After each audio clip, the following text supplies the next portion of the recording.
Olá pessoal, tudo bem com vocês? Bem-vindos a mais um vídeo aqui no canal. E nesse vídeo eu quero mostrar para vocês um pouquinho do que chegou aqui, né? Os livros que chegaram para nossa estante em maio. Então, os livros de maio dos meus clubes, né? Eu tenho assinatura de alguns clubes e também o que eu comprei na Book Friday, né? Recentemente aí nós tivemos a Book Friday, começo de maio, né? Não tão recentemente assim. E eu comprei algumas coisas, né? Eu tenho tentado concentrar as minhas compras nessas promoções e em feiras, né? Tivemos aí também, como a maioria de vocês deve saber, a feira da Unesp, no começo de maio também. Inclusive ali em datas bem próximas, salvo engano, algumas datas chegaram a coincidir. Alguns dias da Book Friday coincidiram com a feira da Unesp, mas eu não consegui me organizar, minha rotina tava muito cheia, muito bagunçada, e eu não consegui ir na feira da Unesp. Então eu aproveitei algumas coisas que estavam na promoção na Book Friday, mas na feira não fui, e pretendo ir então agora só na feira da USP, né? Imagino que são as maiores. Se tiverem outras feiras, vocês me avisem, por favor. Compartilhem comigo, porque eu realmente só sei dessas, né? De bons valores, assim. A feira da Unesp e a feira da USP, né? Mas a da USP é lá mais pra, acho que outubro, novembro. Enfim, pessoal, vamos lá. O que eu comprei na Book Friday? Eu vou falando os valores, até abrir aqui, porque eu não lembro de nada de cabeça. O primeiro que eu comprei foi A Montanha Mágica, do Thomas Mann, que eu até já comecei a ler, tá? Eu comecei a ler, deve ter mais ou menos aí umas 2 semanas. E no livro A Montanha Mágica, eu paguei R$ 87,95. Eu achei que foi um bom preço, porque era um livro que eu já queria comprar há muito tempo, e ele tá sempre ali mais de 100, né? O preço normal dele é sempre mais de R$100. 100, 100 e pouco, acho que 100, 110, mais ou menos. Então, por 87 e... Deixa eu falar exatamente o preço, 87,95, eu achei que foi uma boa compra, tá? Então, comprei, já comecei a ler, tô aqui com algumas marcações das próximas metas, né? E falando um pouquinho dos livros, né? Eu vou tentar fazer um resumo de cada um, pra vocês também conhecerem um pouco, né? Talvez se interessarem pra comprar. Esse A Montanha Mágica é um dos clássicos do Thomas Mann, né? E aqui ele vai falar pra gente do Hans Castorp. Hans Castorp, o personagem principal do livro, né? Ele é um engenheiro, né? Na verdade, ele é um jovem que tá iniciando ali na carreira de engenharia. E aí, como diz aqui o resumo, né? Ele se vê desviado de uma previsível carreira na construção naval ao internar-se em um sanatório para tuberculosos nos Alpes suíços. Eu tô no comecinho, então eu sei que ele vai se internar, porque tá no resumo do livro. Mas ele, lá no comecinho do livro, então eu tô naquela fase em que ele tá indo visitar. Então ele tá chegando, né? Ele foi visitar o primo dele, que tava doente, então ele ainda tá na condição de visitante. E aí eu tô bem curiosa pra saber como que vai se dar essa transição, como que ele vai passar de visitante pra uma pessoa que foi se internar, que vai ser internada, né, nesse sanatório. E é muito legal ver porque as coisas realmente são diferentes lá, né, na montanha, talvez por isso seja a Montanha Mágica. E é muito legal porque já no começo a gente começa a ver como a questão do tempo é diferente, né? O próprio primo do Hans, ele deixa muito claro que ele precisa se acostumar, porque as coisas lá na montanha são diferentes, não são iguais às coisas na planície, né? Quem não está na montanha está na planície. Enfim, tem sido muito legal, eu tô bem no comecinho, mas eu já tô gostando bastante do livro, tá bom? E aí ele fala aqui no finalzinho, né? Lidando com uma variedade de temas, estados doentios e corpóreos, a arte, o amor, a natureza do tempo e da morte, o embate entre democracia e totalitarismo. Isso também vai ser legal, porque o livro, a Primeira Guerra Mundial, ela foi decisiva, né, aqui nesse contexto. Inclusive de outras resenhas que eu já vi que falam muito sobre isso, sobre o quanto a Primeira Guerra em si tem um impacto muito legal nessa história. Este romance alcançou êxito imediato, destacando-se como a obra-prima do celebrado escritor alemão. Então a gente tem aqui um ótimo livro, né? Aclamadíssimo. Vamos lá, eu tô empolgada, tô no comecinho. Como eu falei, né, no outro vídeo, é um cara massa, então a ideia é terminar aí fim do ano ou até ano que vem, gente, porque eu lendo bem devagar, tô lendo em conjunto, tô fazendo a leitura dele, leitura coletiva, com a Jamile, lá do canal Books Anatomy, né? E a gente tá no comecinho, quer dizer, eu tô no comecinho, mas o grupo também, de modo geral, né, eu tô um pouco atrás deles, mas, de modo geral, a gente tá aí no começo do livro. O próximo livro que eu comprei foi Grandes Esperanças, do Charles Dickens. Grandes Esperanças. Sempre quis ler, gente. Sempre quis ler. Tava ali sempre no meu carrinho. Ai, vou comprar, ai, não vou comprar. Ai, não vou ler agora, então não vou comprar. Enfim. E aí, ele não tava naquela, oh, meu Deus, maravilhosa promoção, 50% de desconto. Não. Mas ele tava com preço bom. Ó, eu paguei R$41,41. Achei ok. Né? É um livro dessa coleção Clássicos da Penguin, que eu gosto muito. Eu tenho alguns títulos e todas as edições que eu tive, a experiência de ler, eu gostei bastante. Vamos lá, então, só um resuminho pra vocês. Então, considerado por muitos críticos o principal romance do Charles Dickens, né? Grandes Esperanças conta a história de Pip, um órfão de família humilde que, ao receber uma herança, renega o passado e muda-se para Londres para tentar inserir-se na alta sociedade. Uma coisa que é legal, né, nesse livro, e que fala aqui no resumo pra gente, a gente vai ter duas opções de final. Por que duas opções de final? Porque existe um final que foi o escolhido pelo Dickens e que tá aqui, né, o livro fala, ó, essa edição traz o final considerado definitivo, que é o escolhido pelo autor, né, pelo Dickens. Mas existe um outro final que ele escreveu e que sofreu muitas críticas, porque era considerado muito triste, né, era triste demais, enfim.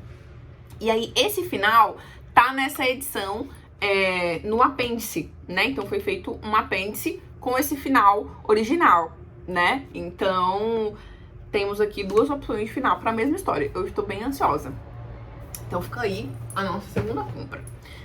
Ainda da coleção Clássicos da Penguin, eu comprei, gente, o clássico dos clássicos, que eu já quero ler há muito tempo, que eu não vejo a hora de terminar algum dessa minha fila infinita de leitura para começar. Confissões de Santo Agostinho.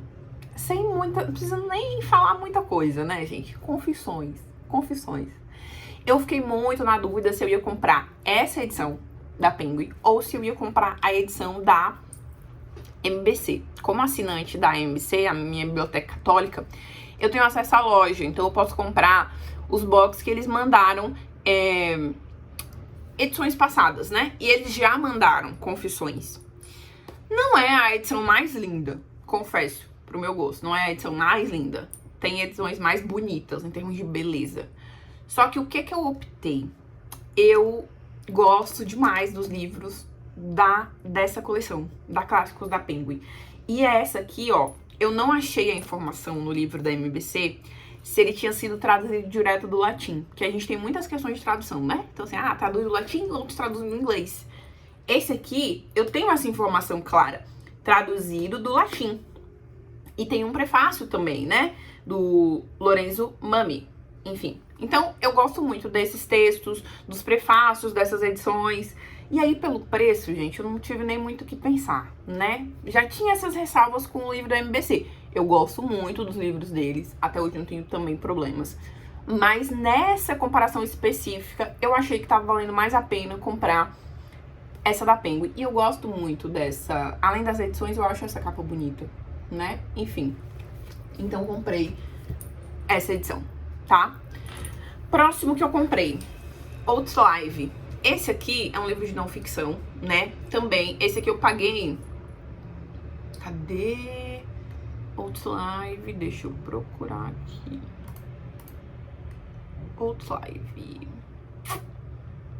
R$45,78. Eu acho que foi um ótimo preço, porque esse também era um que eu tava acompanhando. E ele tava sempre 60, 70, 80 é o preço de capa dele. Então, eu comprei. É um livro que é escrito por um médico, né? Eu não sei se a pronúncia do nome dele tá certa, mas é Peter Attia. Peter Attia. E aí, aqui, ele vai contar a partir da visão dele, né? Porque o que acontece? Ele já tinha, mais ou menos, antes dos 40 anos, na verdade, né? Não fala a idade exata. Mas aí, com mais ou menos 40 anos, ele era um maratonista aquático de alto nível. E aí ele descobre uma doença cardiovascular. E a partir disso, né, ele começou a se questionar sobre a questão da longevidade, né? E passou, então, a se dar, né, a estudar esse tema, né? A se debruçar, era isso que eu queria falar. A se debruçar sobre o tema da longevidade. E aí ele escreve esse livro, né, com a ideia de fazer a gente entender um pouco, né, sobre longevidade. E ele revela aqui, né, conforme tá no resumo, o Attia, né, o autor, revela como sua jornada pessoal o fez repensar a abordagem da medicina com a qual ele e tantos colegas e pacientes estavam acostumados. Afinal, apesar de todos os sucessos, a medicina tradicional parece ter falhado no que diz respeito a doenças relacionadas ao envelhecimento. Então ele fala, né, os tratamentos geralmente são longos, são tardios e focados em excessivamente tardios, né? Focados em prolongar a longevidade, mas com poucos efeitos na saúde ou na qualidade de vida. Então ele vai falar aqui o que de fato a gente precisa fazer para viver mais e viver melhor, né?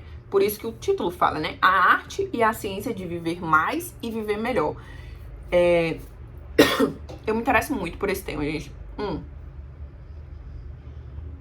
Converso muito com amigos, principalmente no trabalho, sobre isso, o quanto a gente precisa ter essa preocupação, não só de viver mais, é claro que todo mundo quer viver mais, mas a gente quer viver mais e viver bem, né? Não é só durar, como a gente vai durar, né? Não adianta nada viver muito e não ter qualidade de vida. Então esse é um livro que eu quero muito ler. Assim que eu terminar a Geração Ansiosa, ele vai entrar aí no lugar da minha leitura de não ficção. E aí eu comprei outros aqui também, mais 2 títulos. Tô acabando. Comprei tanta coisa. Vamos lá. Eu comprei Os Maias. Os Maias. Por essa edição da Clássicos da Zahar. Por R$ 45,54. Gente, eu achei que foi muito bom esse preço, tá? É uma edição da Clássicos da Zahar também, que é outra coleção que eu gosto muito de clássicos. Se eu pudesse, eu teria todos. Todos da Clássicos da Zahar e todos da Clássicos da Penguin. Porque eu acho lindos, visualmente falando assim, estética muito boa. Os da Zahar ainda tem capa dura, né? E muito boas as edições. A gente não tem problema de edição. Porque também, gente, livro bonito com problema de edição, então, né? E esse aqui, nós não temos esse problema. Então, ó, um livro muito bonito.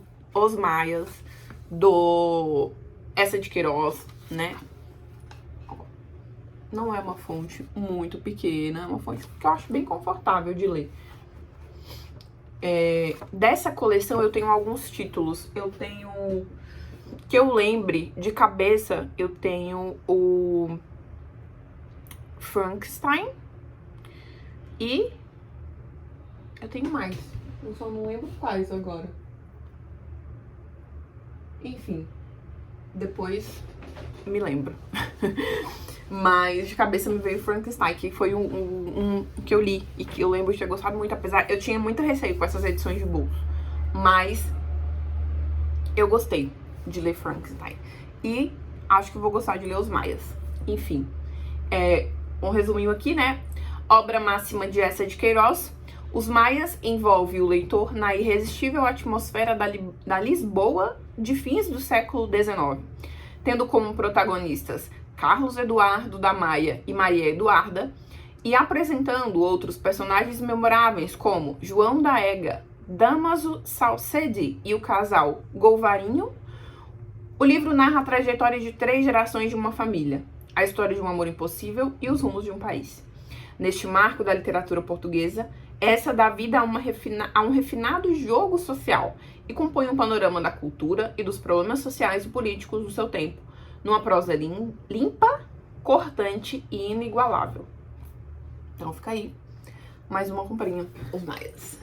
Por fim, também por indicação, não conheço nada do autor, por indicação de um dos meus amigos lá do grupo dos leitores de Ana Karenina, uma amiga, na verdade, vou até deixar um abraço aqui pra ela, pra Cícera, que ela fala muito bem desse autor, né, do Steinbeck, John Steinbeck, Desculpe se eu estiver falando o nome dele errado. As Vinhas da Ira. As Vinhas da Ira. Então, eu comprei por indicação, porque também já tava na minha lista, eu queria ler. E aí, ele entrou com um preço muito bom. Esse também é um dos que eu tava acompanhando, porque, né, recebi indicação, queria comprar, fiquei de olho. Eu paguei, ó, R$46,70. R$46,70. Achei que foi um preço legal, né?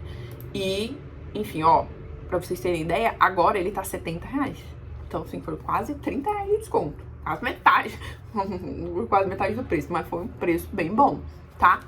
Então, vamos aqui o resuminho de As Vinhas da Ira. Assolada por uma forte crise econômica, a década de 30 no sul dos Estados Unidos foi o cenário escolhido por John Steinbeck para construir um romance que deixou uma profunda marca na literatura norte-americana. Premiado com o Pulitzer, As Vinhas da Ira é, acima de tudo, a narrativa de uma fuga. Assim como milhares de famílias, os Jowett são forçados a deixar suas terras, que foram o seu lar por décadas, para fugir da fome e da miséria. São descartados para dar lugar às inovações tecnológicas de um sistema voraz que não sente pena de suas vítimas. E é nesse contexto que, para os moradores de Oklahoma, o Oeste se mostra como a promessa de uma vida melhor, com emprego e comida na mesa. Enfim, aí ele vai falar aqui, né, que o autor nos leva junto com essa família, né, que decide, que precisa sair da sua terra, né, e a gente vai acompanhar, então, as dificuldades próprias de cada integrante dessa família. Então, é o resuminho aí do nosso As Vinhas da Ira. Gente, eu quero muito ler, eu não sei quando, porque não tá fácil, né, a fila de leitura tá só por Deus, mas eu pretendo ler em breve. Eu sei que esse livro, olha que capa bonita, muito bonita, eu amo essa cor. E ela tem aqui uns detalhes pretos, isso aqui é em relevo, viu, gente? Então, ó, você pega aqui, é tudo, dá pra ouvir, né? Ó, tem um relevo muito bonito. Muito bonito. Gostei muito desta apresentação. Enfim, gente, é isso que nós temos aqui de comprinhas da Book Friday. E aí eu vou mostrar pra vocês, pra encerrar o nosso vídeo, os 2 recebidos dos nossos clubes, do meu clube de assinatura. Então, o livro da MBC, Minha Biblioteca Católica, é a biografia do Carlo Acutis, né? A biografia do Carlo Acutis, que tava aí pra ser canonizado um pouco antes da morte do Papa. Na verdade, no dia, salvo engano, no dia da morte do Papa Francisco, era o dia em que aconteceria a canonização. Se eu tiver errada, ou foi no dia ou foi muito próximo ali, tá? E aí a canonização acabou sendo suspensa, né? Então foi suspensa, mas se Deus quiser, vai retomar aí o processo de canonização de Carlo Acutis. Então veio a biografia dele. Eu gostei muito dessa capa, muito bonita. Tem aí um sacrário lindíssimo, alguns detalhes bem específicos, né, relacionados ao Carlo. Então, a questão da mochilinha, as alças da mochila, né?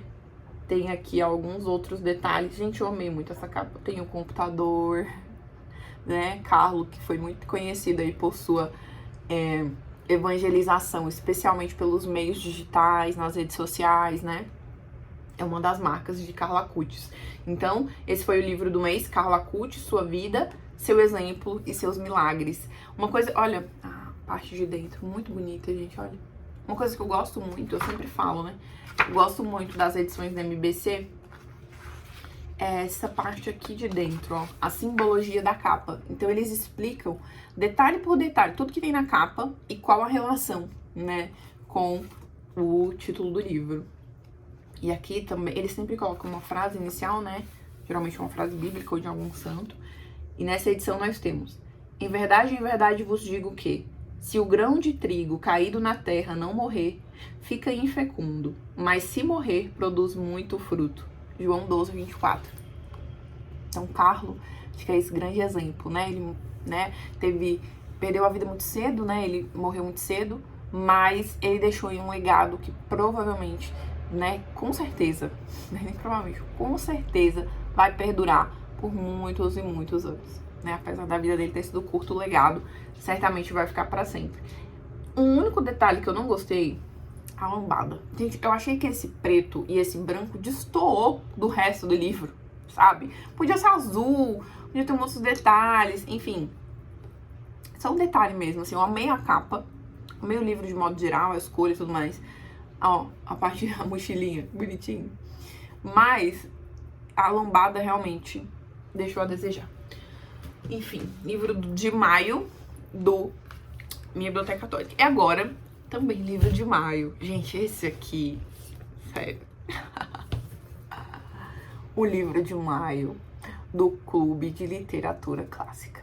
Gente do céu, olha esse livro. Eu não posso nem aparecer, porque assim, esse livro merece aparecer sozinho nesse vídeo. Olha a beleza desta capa de O Conde de Monte Cristo, do Dumas. Gente, olha isso. Isso aqui é um dourado, a luz acho que tá meio que pode atuar, né? Pode mudar, mas aqui é azul, né? O fundo com esses detalhes aqui num dourado, mas é um dourado tipo um ouro velho, sabe? Muito bonito, gente, muito. Olha essa lombada, que linda. Que coisa mais bela. E aqui, a parte de trás. Lindíssimo, gente, lindíssimo. Todo o saber humano está nestas duas palavras: esperar e ter esperança. Ai, gente, olha, sinceramente, não tenho nem o que falar. Aí tem o logo aqui do clube, né, de 2020 a 2025, que é uma edição comemorativa dos 5 anos do clube, né? Sem palavras, sem palavras. Aqui nós temos uma grande história de vingança, né? O nosso personagem principal aqui, ele vai ficar preso por um bom tempo, né? E depois que aí ele vai ficar preso ali, tramando uma grande vingança. E aí quando ele sai, ele vai então exercitar, colocar em prática a sua mudança, né? O nosso Conde de Monte Cristo, que vai então exercitar a sua vingança depois de passar muitos anos presos injustamente. Isso é um resumo do resumo do resumo, tá, gente? Esse livro aqui, né, um calhamaço, como tem muitas nuances aí dessa história. Esse é um livro que eu sou louca pra ler. Provavelmente vai ser meu próximo calhamaço. Eu não sou doida a ponto de colocar um terceiro calhamaço, porque eu tô lendo 2, Ana Karenina e A Montanha Mágica. Mas esse aqui, certamente, vai ser o próximo calhamaço depois desses 2 aí. Vai ficar pro ano que vem, né, gente? Porque vamos colocar os pés no chão também, né? Vamos devagar. Mas eu quero muito ler. Eu tenho outra edição, que é a edição da Martin Claret. Vou pegar aqui, tá lá em cima. Mas é uma edição muito bonita também. E aí eu quero ler, provavelmente eu vou ler pela edição do clube. Vou ler pela edição do clube, né? Alguns amigos também já estão falando aí de fazer uma leitura coletiva por essa edição, então provavelmente é ela que a gente vai ler. Gente, é isso. Espero que vocês tenham gostado aí do vídeo, quis mostrar um pouquinho do que chegou por aqui. A minha ideia era fazer esse vídeo com mais frequência, mas, né, a rotina aí tá bem complicado e eu nem sempre tô conseguindo. Mas espero que vocês tenham gostado. É isso. Deixe aqui nos comentários o que vocês acharam, o que vocês estão lendo, tá bom? E vamos conversando. Obrigada pra quem assistiu até aqui. Não esquece de dar... Eu sempre esqueço, gente. Meu lado blogueiro não me deixa lembrar. Mas deem like, se inscrevam no canal, compartilhem o vídeo. E é isso, tá bom? Obrigada. Beijo, até o próximo vídeo. Tchau!